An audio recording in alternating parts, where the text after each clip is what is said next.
ஓம் சாந்தி. இன்னைக்கு நம்ம பார்க்கக்கூடிய தலைப்பு வந்து குற்ற மனப்பான்மையிலேருந்து எப்படி வெளியில வர்றது. ஸோ சில டைம்ஸ் என்ன நடக்கும் அப்படின்னா, அந்த குற்ற மனப்பான்மையில நம்மளுக்கு நிறைய அதிகமாக வந்து என்ன ஆகும், வீணான எண்ணங்கள் வரும். அதுலேருந்து வந்து குற்ற உணர்ச்சியிலேருந்து வெளியில வரவே முடியாது. ஸோ அதையே இப்படி நடந்துருச்சே, இப்படி நான் செஞ்சுட்டேனே அப்படின்னு என்ன பண்ணுவோம், அந்த ஃபீலிங்லேயே நம்ம ரொம்ப நாளாக அந்த ஃபீலிங்ல இருப்போம்.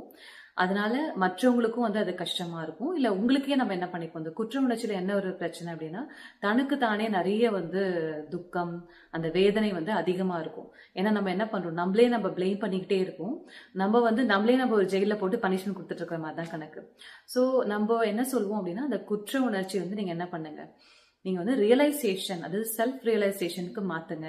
ஸோ எல்லாருமே வந்துட்டு இந்த கான்சியஸ் எல்லாருக்குமே இருக்கணும், நம்ம சரியா செய்யறோமா தவறா செய்யறோமா, இது ரொம்ப முக்கியம். ஏன்னா ஃபர்ஸ்ட் ஆஃப் ஆல் நீங்க உங்களை அப்ரிஷியேட் பண்ணணும். நம்ம தப்பு செய்யறோன்றது உணர்றதே ஒரு பெரிய விஷயம். ஓகே, அதுக்கு அடுத்து நம்ம கில்ட் நீங்க ஃபீல் பண்றீங்க. ஆனா அந்த கில்ட்டை என்ன பண்ணணும், அப்படியே வந்து ரியலைசேஷனா மாத்தி மாற்றத்தை கொண்டு வரணும். ஸோ இதுதான் ப்ராசஸ்.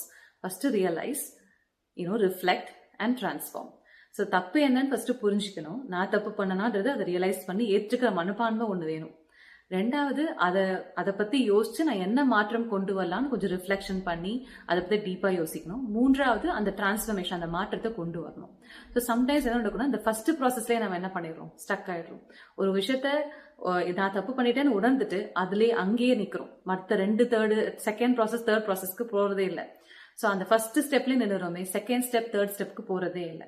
அப்போ என்ன ஆகும்னா, நீங்க உணர்ந்துட்டீங்க, ஓகே நீங்க தப்பு பண்ணிட்டீங்கன்னு சொல்லிட்டு.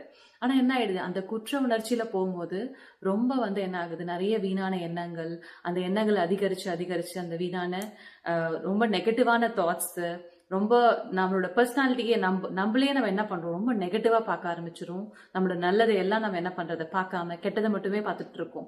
ஸோ இந்த மாதிரி நான் இப்படி பண்ணிட்டேன், இப்படி நடந்துருச்சு, இதனால உங்கள் மூலமா யாருக்கோ ஒரு பெரிய பாதிப்பு ஏற்பட்டிருக்கலாம், இல்ல உங்களுக்கே ஏற்பட்டிருக்கலாம், இல்ல மற்றவங்களுக்கு ஏற்பட்டிருக்கலாம். ஓகே, ஆனா என்ன நடந்ததோ நடந்து போச்சு இல்லையா. So past is past. நீங்க என்ன பண்ணும், ஒரே விஷயம் என்ன அப்படின்னா, முன்னேறி செல்வது. ஓகே, நான் எவ்வளவு பெரிய தப்பு செஞ்சிருந்தாலும், எவ்வளவு சின்ன தப்பு செஞ்சிருந்தாலும் உண்மையா ரியலைஸ் பண்ணி அந்த கரஸ்பாண்டிங் பர்சன் கிட்ட நான் மன்னிப்பு கேட்கணும்.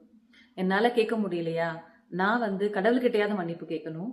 அப்புறம் என்ன பண்ணணும், நான் வந்து முன்னேறி செல்லணும். நான் முன்னேறி சென்றாதான் என்னால வாழ்க்கையை வாழ முடியும், நல்ல விஷயங்களை செய்ய முடியும். ஓகே, ஆல்ரெடி நான் ஒரு தப்பு செஞ்சுட்டேன் அப்படின்னா அதுலயே நான் மாட்டிட்டதுன்னா நல்லது எப்ப செய்யறது. ஸோ நல்லது செய்யறதுக்கும் நம்ம டைம் எடுக்கணும். ஏன்னா நல்லது செஞ்சாதான் அட்லீஸ்ட் நான் கொஞ்சமாவது காம்பன்சேட் பண்ண முடியும். அவங்களுக்கு யாருக்கு பாதிப்பு உண்டாகணும் அவங்களுக்கு நல்லது செய்யணும். இல்லை அவங்களுக்கு செய்ய முடியல அப்படின்னா ஜென்ரலாகவே ஒரு கம்யூனிட்டியில ஒரு நல்லது செஞ்சோம்னா அந்த நல்லது என்ன பண்ணும், கொஞ்சம் கொஞ்சமா என்னை ஹீல் பண்ணும். ஸோ இந்த மாதிரி நான் வந்து குற்ற மனப்பான்மையில இருக்கிறத விட என்னையே நான் என்கரேஜ் பண்ணி, என்னையே நான் மன்னித்து போயிட்டு நல்ல காரியங்களை செஞ்சு, நல்லது செஞ்சு, மற்றவங்களுக்கு துக்கம் கொடுக்காம சுகத்தை கொடுக்குறேன், மற்றவங்களுக்கு நான் சந்தோஷத்தை கொடுக்குறேன், உண்மையான அமைதியை கொடுக்குறேன் அப்படின்னாவே அதுவே வந்து ஒரு பெரிய புண்ணிய காரியம். ஸோ அதுவே உங்களுக்கு ஒரு பெரிய வந்துட்டு அந்த கில்ட்ல இருந்து மூவ் பண்றதுக்கு ஒரு பெரிய ஒரு சொல்யூஷனா மாறும். ஸோ இது நம்ம வந்து ட்ரை பண்ணணும். இந்த மாதிரி குற்ற மனப்பான்மையிலிருந்து தன்னைத்தானே வருத்திக்கிறதுக்கு பதிலாக தன்னைத்தானே மன்னிச்சு தைரியமா என்ன பண்ணணும், வெளியில வந்து நம்ம வந்துட்டு நல்ல காரியங்களை செய்யணும். அந்த தப்பை திருப்பி ரிப்பீட் பண்ணக்கூடாது. ஸோ அப்பதான் என்ன ஆகும், அந்த நம்ம செஞ்சதுக்கும் ஒரு அர்த்தம் இருக்கும். ஏன்னா நம்ம வந்துட்டு அதுல இருந்து ஒரு பாடத்தை கத்துக்கிட்டோம். அந்த பாடத்தை நம்ம என்ன பண்ணணும், திருப்பி லைஃப்ல இம்ப்ளிமெண்ட் பண்ணணும்.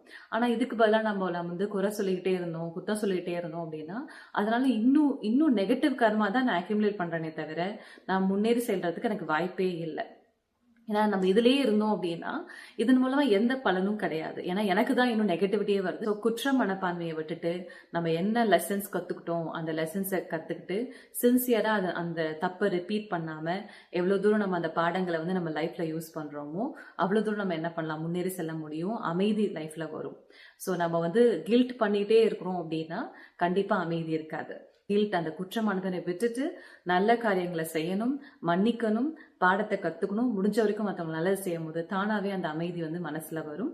இது நம்ம பிராக்டிஸ் பண்ணலாம். ஓம் சாந்தி.